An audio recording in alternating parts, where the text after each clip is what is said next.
One. Where am I? And we are supposed to go live. And we're live. Thank you. Excellent. Yes, we're live. Excellent. Thank you for joining us on the Cthulhu and Cairo review. There we go. We're back. We're back from Origins. Had a fantastic time. Most of us. But anyway. She just got done saying she missed it. Yeah. I'm sorry. There's some salt for you, Melinda. It's okay. But yeah. But for the anyway. record, everybody, Melinda has been recovering from heart bypass surgery. I mean, that's really no excuse. You know, also, it just started. We all have our reasons. We all if you have, lose me, we all have our reasons, excuses, whatever. I am so happy to be back.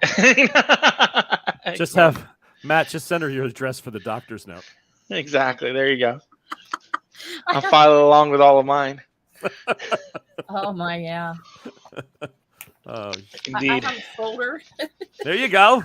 Wow. Boom. Getting thick. Anyway, so Origins was great. We got to spend a few minutes talk about Origins and make Melinda feel really, really bad about it Really not bad, coming. Yeah. Again, Origins, the world's greatest con in spite of itself, has run true to its name once again. Had a fantastic time there. Just everything came up aces. It was just amazing. It had so many good games, so many good people to meet, so many good new people to meet. Everybody that was there had an absolute incredible time. Couldn't get enough gushing from the players. Can't thank Chris and Betty enough for organizing the front end of it so I can do my thing on the back end of it.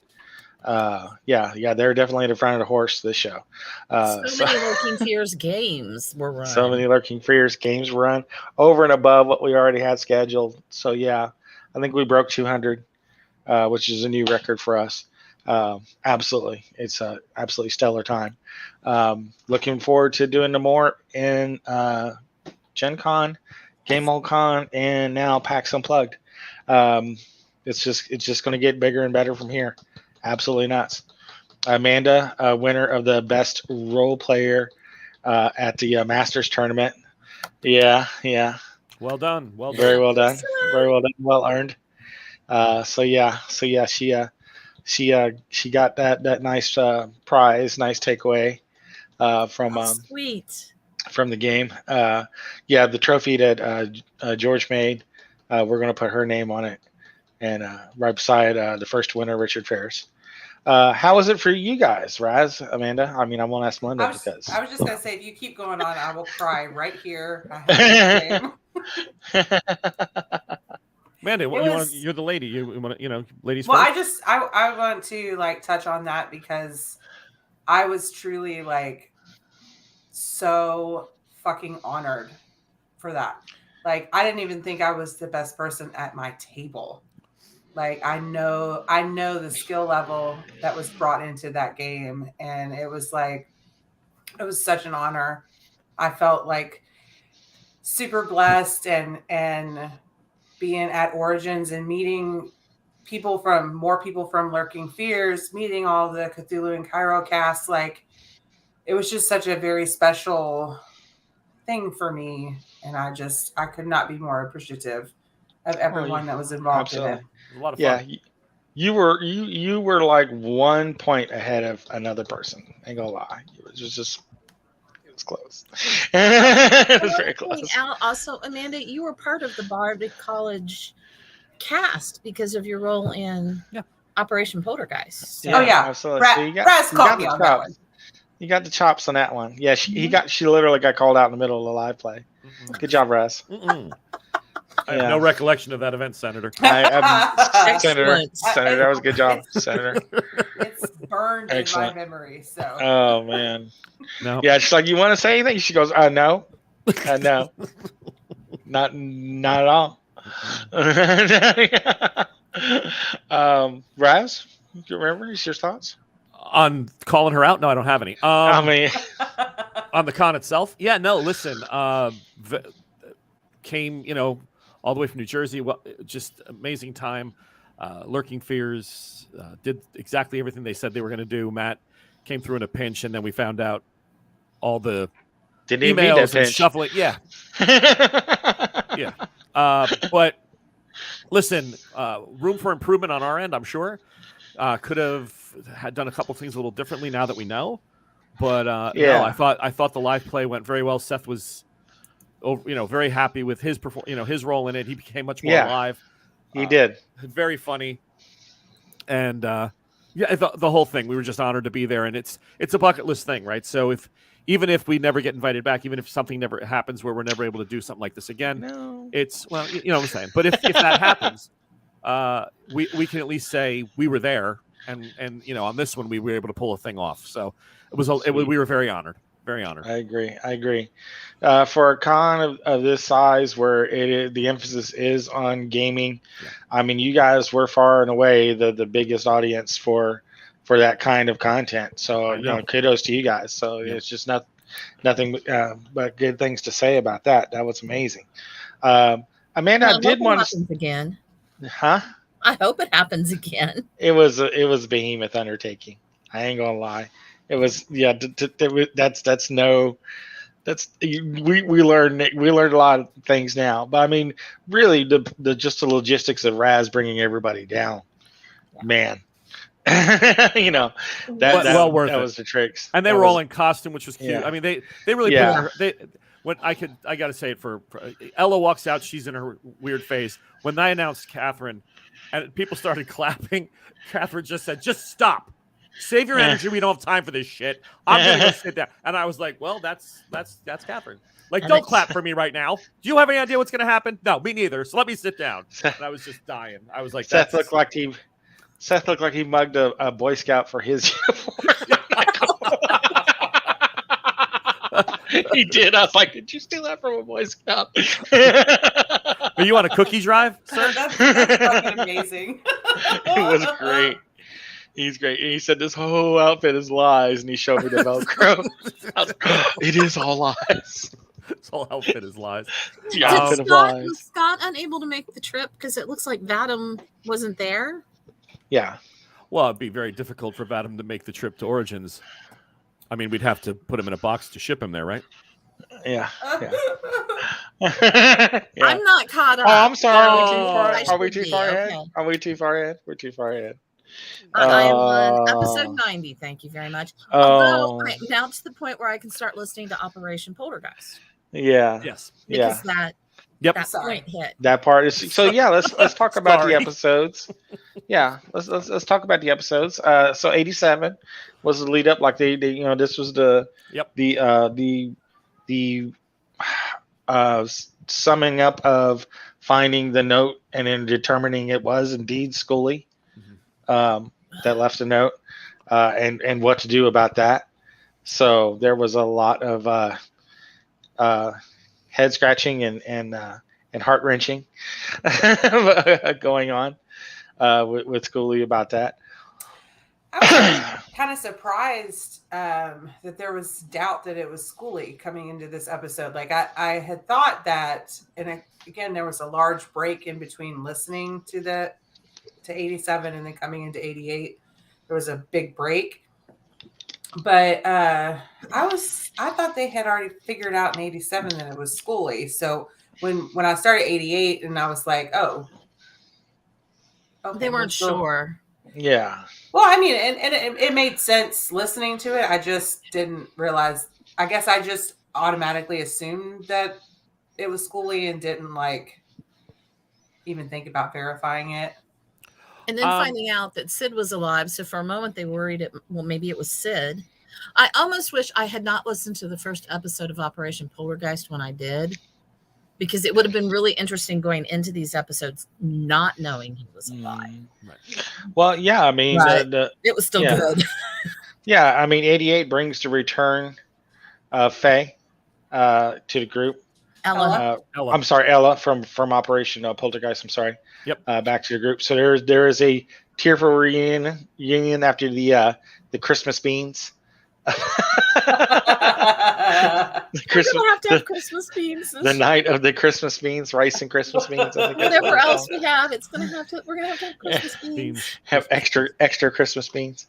But the artwork on the wall in the cell and all that stuff with John, you know, it was really meant to push home the fact that John's not right. Yeah, this has cost so much of him. What he staying behind when the plane took off, and then trying to figure out how to control the thing he released and all that stuff. That it played into that. So I think when they saw the art, they knew, because it was his cell up at the monastery, but they were hopeful, but they weren't sure. So that's sort of where that all went from. But yeah, I will say there was a moment it was either 88 or 89, I don't remember, but they were talking about whether Scully might also be alive. And I just like hearing that, like they're, or I guess he is alive if they'll see him again is what I meant. I'm sorry. Not that he's alive, if they'll see him again. And I just, that sinking feeling that if they see him again, they're going to have to kill him. Like he's, that if knowledge Raz does that. That's what down. I feel like there's no way that Scully is gonna pop back up. If he does, it's not gonna be Scully. He's grim servant of death. Yeah, it's not gonna be a Scully. I just I can't imagine. But they were talking about it after Sid. Yep. They were like, oh, maybe we'll get Scully back too, and I was just like, I don't think that's possible. Like he's gone off the rails. Yeah. His guilt, the overall situation, trying to control something he wasn't able to control, and then realizing what he did with it. Mm-hmm. Scully was fried at that point. The way I saw it, Scott and I spent several weeks before Vadim came onto the show discussing, will he come back? Should he come back? What do I think? And at the end, Scott does what Scott does really good. And as a player, he's like, I trust you. And I'd love to do a conversation with Matt sometime about, and any other GMs, Melinda, on trust and what trust means in a player's mind. When you give a ruling, if they trust you, they don't argue it, even if they think the rule may be off. But when trust happens, it's amazing. And these players have the agency and they've trusted a lot of what's happened up to this point. And they know I may be cruel, but I'm fair, right? So when this all came down, what? Not cruel? Okay, I'm not cruel. I'm fair. No. I just remember a very distinct moment in which Jack said, "This is why we don't share our plan with the keeper." That's his. I remember the phrase because my game master is a. God. That was great. That does come up. That was great. That's why. That was beautiful. That's why, child, my sweet summer child. We talk in the hall. We come back in the room. We don't do it in front of him. I feel like that's the point, though. If the players aren't cursing out the keeper, then that game wasn't ran correctly. In this system, I mean, in fun, absolutely, yeah. What was it, Betty? Yeah, it was like the Thursday of the con. Like we'd already been there Wednesday. We were setting up Thursday. And I just came in there real quick to make a brief announcement and then go back and clean up. And Betty's like, you didn't take a shower last night? I said, only in the tears of my players. That's nice. Nice. But yeah. And you are a sadistic SOB. I am. I'm ruthless. I will come for you. I will. Totally and apparently they love it. So. Totally. I own it completely and wholeheartedly. But yeah, I mean, some great episodes. I love the interaction between Jack and the kids. The kids that was killing me. Absolutely. Girls, just dying. Yeah, the girls. Jack. You need gun? Yeah. Why do you have 8 of my guns? 2 fistfuls of guns. How are you carrying all them? Click, click, click, click. Exactly. See one of them just kind of dragging a bandolier through the dust. Yeah, those girls were great because I wasn't thinking I was going to do anything with them, and And then I tied it back in, and all of a sudden they're like, you know what? God damn it! I need to be a foster father. Guilt trip. I love the different side of Jack Cavendish that it's let us see, because otherwise he is very much the person Amanda hates in these episodes. Oh yeah. This did not improve my opinion of him. I was going to say Jack Cavendish with 33% less douche, but apparently not. Nah. Well, I mean, I do appreciate the protection aspect of like sending them, taking care of them and taking them on, but I mean, she is not budging, man. She's got no chill. Guns and violence and interests that she's got no chill. No, not budging. It is what it is, people. It still is, and again, it's a. Joel does such a fucking great job of playing that character exactly how an upper class white male British that like he just does such a fucking great job of playing that character that I'm like, as a progressive. Yeah, I mean, well, that's like another actor, Danny Glover. Everybody loves Danny Glover, right? Remember Roots? Don't like him so much now, do you? Samuel L. Jackson, yeah, exactly. Watch him in Django. You'll really love him there. You're really gonna love him then. Yeah, but yeah, great. Well, I like these 3 episodes the way they felt because they're their own mini arc too. Yeah. They're their own complete little story, because you've got I can't remember his name, Reggie or whatever, the guy that was keeping an eye on the house. Yeah, the bartender. Yeah, but they were leaning heavily on the NPCs. The spy. Yeah. Oh, yeah. The guy up in the hut. That Jack put the fear of God in, or so we thought. Every time. To finding out, recognizing his voice and finding out, he's working with the Germans. They'll be here in 3 hours.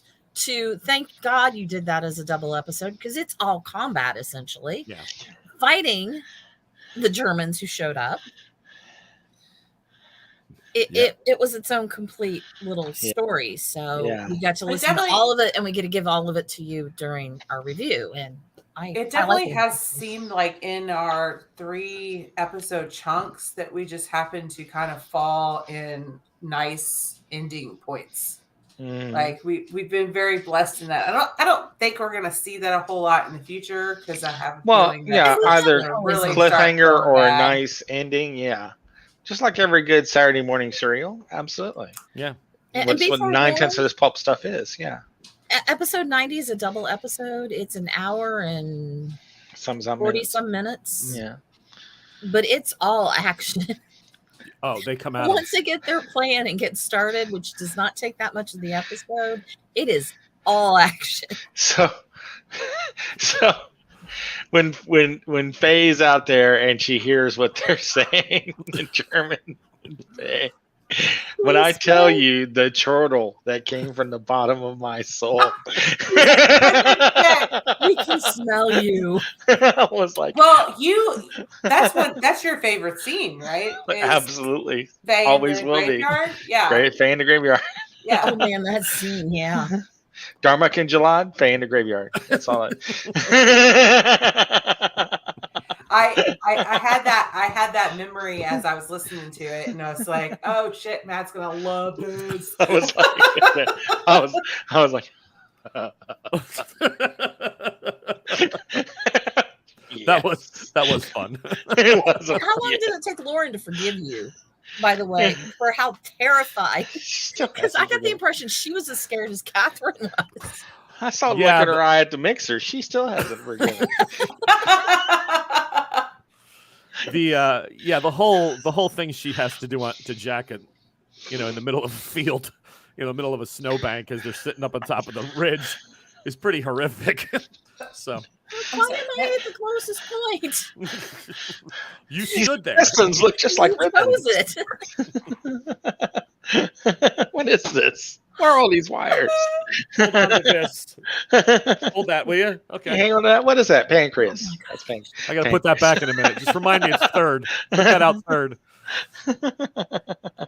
It was really intense. It was intense. It was really. I thought they were toast. I mean, I was like, "You're so toast." I thought that they would at least have had more damage than they did. Like, I was so surprised that they got out relatively unscathed. Like, I know Jack's in a bad position and Faye is hurt, but Faye's fucking always hurt. So I mean, it's like, to their credit, they set up. Not as hurt as I thought she was going to be when we found out what they were.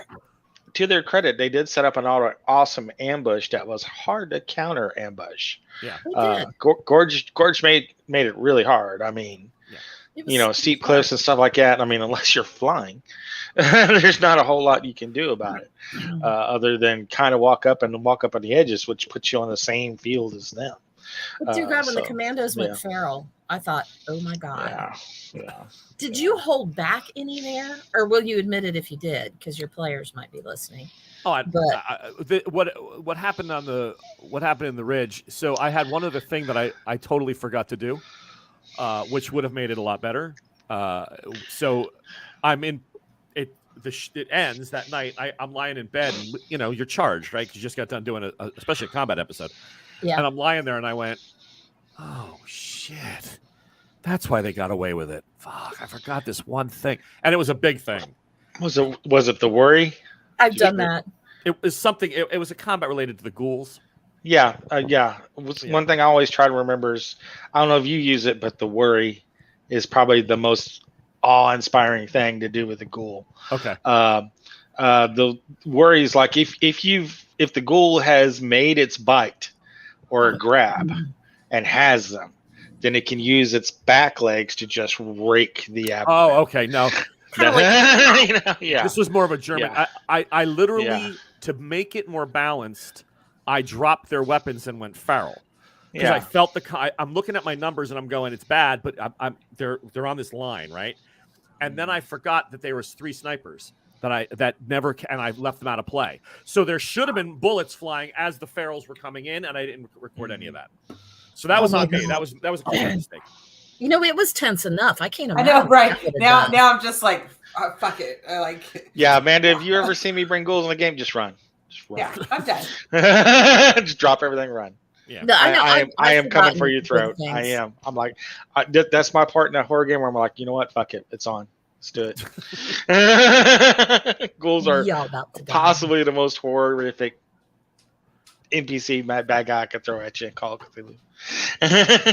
Let's get it on. Exactly. Oh, it's horror. They're horrible. Yeah. Every time I latch on somebody, I just look at them like, nice, no idea. I will say, like, because I don't play a ton of Call of Cthulhu, and I've only played a couple of games of Call of Cthulhu before I started listening to this podcast. Mm-hmm. And this is Pulp Cthulhu, so it's a totally different, animal. Yeah. That playing at Origins, I was like, fuck, man. I went from healthy as fuck to dead. Like that. What did you play? Shit. I know you played the Masters tournament. Yeah, I played the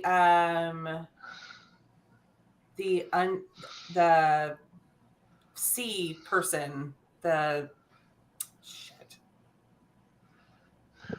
He was connected to the sea, or she was connected to at the lighthouse.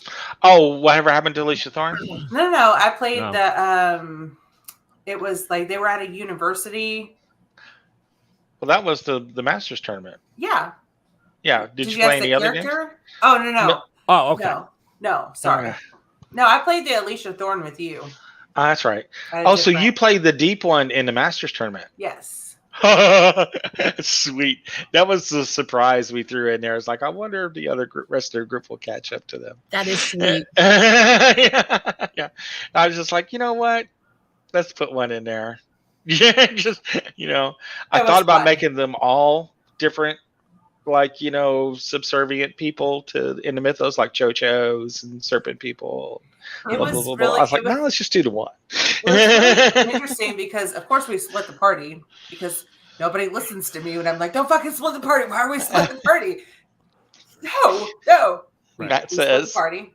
And then I also split with my partner in that journey and was like, fuck it, he's gonna die. Like, he's gonna die. I don't want to die. I need to get to the ocean. I was gonna say, did they find out you were a deep one? Well, I mean, I threw my coin in the sea and asked for a favor to kill to kill one of the bad guys. So yeah. Nice. Whatever happened to Alicia Thorne is like It was terrifying. It's terrifying. Fuck you. I remember that. It was hard. That was a hard one. It's hard for me to run. It's almost like my group therapy session. I have to think about what I did after I ran. It started like raining in there. And it was like misty. Rained. Bad. But yeah, I mean the fight was absolutely horrific on the ridge. It's just, I thought they were toast, like completely. I was like, once they come in there and it's hand to hand.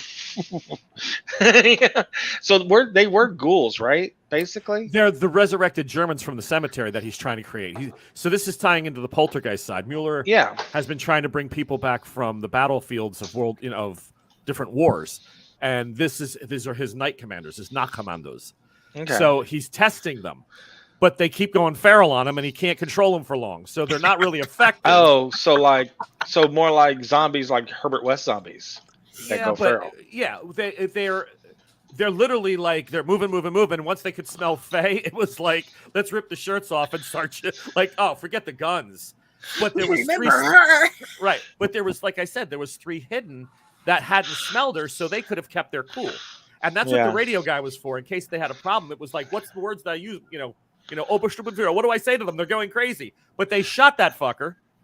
Like, they got him right away. Right. So I couldn't use the radio. So I'm like, everything. That's why it all started to fall. It went in their favor after that, because once the ghouls were loose, they had no self-control. They're just running. They're running around.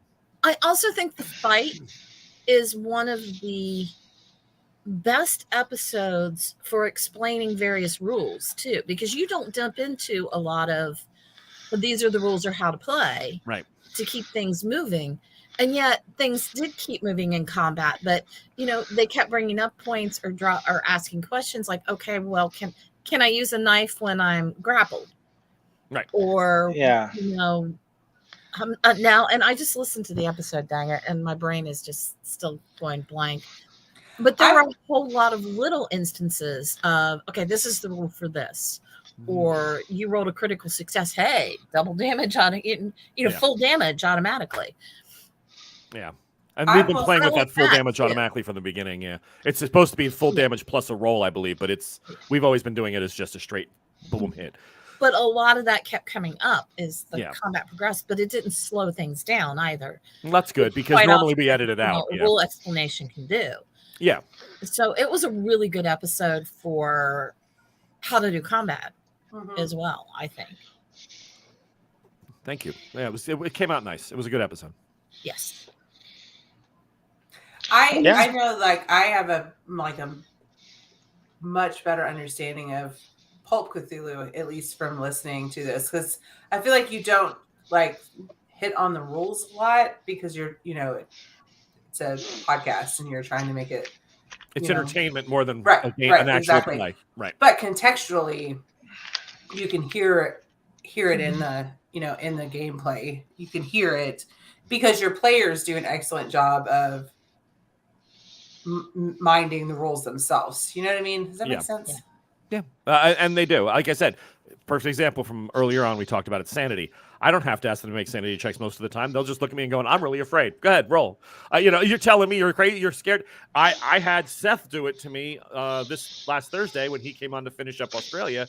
He looked at me and said, I'm really thinking of murder hoboing this 10-year-old. Can I roll for that? I went, yeah. Knock yourself the fuck out. And with the girl, even in the Sunday, in the Saturday show. Right. So he came back to reprise the role of Albert Danforth and finish it. And when the thing in the basement happened and it was getting worse, he just kept going, Ella, up the stairs. And Kayla, da-da-da-da-da. Ella, for the love of God, please go up the stairs. I want to leave the basement. And she won't stop talking. And he's like, oh, my God, I'm going to murder hobo this little girl. I'm like, okay. So yeah, it was fun. Was his Danforth any relation to the Danforth from Mountains of Madness, or is it just coincidence? It's just coincidence. I don't remember if I gave him the last name Danforth. Actually, I think he did and I'll tell you, because I had him down as Albert Schweer or something like that, and he was supposed to be a Norwegian, trained in both German and Norwegian, and he studied at in Ingolstadt University. So I'm like, but when he did the character, he's like, I think we'll do British. I went, okay. And I think he had Danforth, yeah. For the love of fucking God, can they please get somebody that speaks German? None of them fucking, like, why? Why are we introducing all these extra people and none of them fucking pick German? Like, in their character creation. It's more fun that they can't really. Look at all the Star Wars movies with those English actors in those nice little gray suits. That's really all you gotta say. There have been 3 players introduced to, Cthulhu and Cairo since the start. 3 new players, and none of them speak any fucking German. And I'm just like, and I don't. That's not me. That's what language you choose. I don't know. I get it from Jack because of his where he lived. You know what I mean? But like. Bottom, he could have picked up German. Actually, where Jack lives, there was quite a few Germans from the Boer War. Well, then so there's a lot of Belgians and Germans that lived in Africa. As a matter of fact, South Africans are descended from Belgians and Germans. So there's a ton of German in South Africa, but Joel's a little higher up than that. But the point is, it wouldn't be impossible for him to know German. They're just look at Poltergeist. I mean, we have 4 players. How many speak German? 1. Yeah, Jonisch. Yeah. I did it too. Yeah. I mean, I took 3 years of German in high school. All I can remember is you can always tell a German, but you can't tell them Dutch. So yeah, let's end this broadcast and wow.